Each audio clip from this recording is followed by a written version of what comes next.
This video aims to supplement our posters section relating to the incentive and policy landscape within Iowa.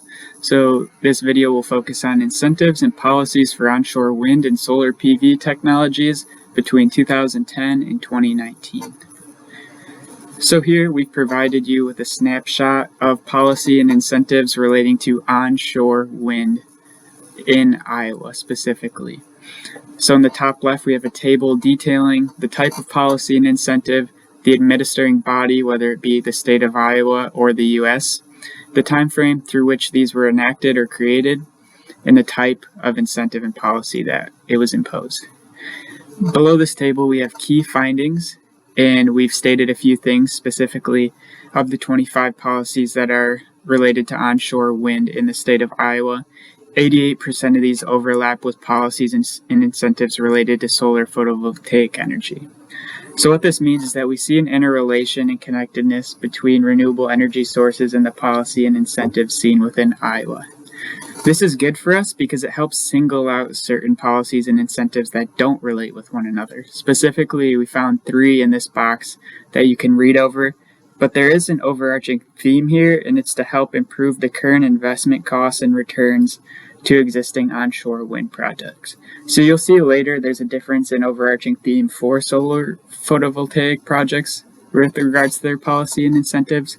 But now we see that there's different ways you can use valuation methods and taxing on generation activities to kind of sustain and enhance onshore wind's presence in the electric utility market specifically for our context. And then moving to the right side, we've kind of broken out graphically the time trend of these policies and incentives and how they've grown starting in 2000 and taking us to where we are today in the pie chart in the upper right hand corner. So feel free to pause as you wish and read through this more. But moving on, here's our solar photovoltaic snapshot.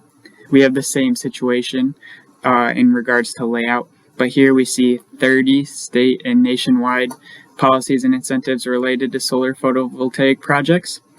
So our key findings here was there was a 73% overlap in our policies and incentives related to other renewables such as onshore wind energy. And as we broke this out, we saw a different overarching theme. So here, it looks as if these policies and incentives want to help induce capital investment and help increase the availability of solar resource for potential speculators or investors into this market space. So rather with onshore wind energy, where they want to sustain that growth that they've seen previously and maintain a presence in the market, for solar, we have different policy and incentive mechanisms that are trying to build out that supply of solar resource. And here, if you move to the right-hand side again, you see the type of policy and incentive in regards to their growth starting in 2000, and then you see a snapshot now of where solar PV policy and incentive breakdowns have come to today.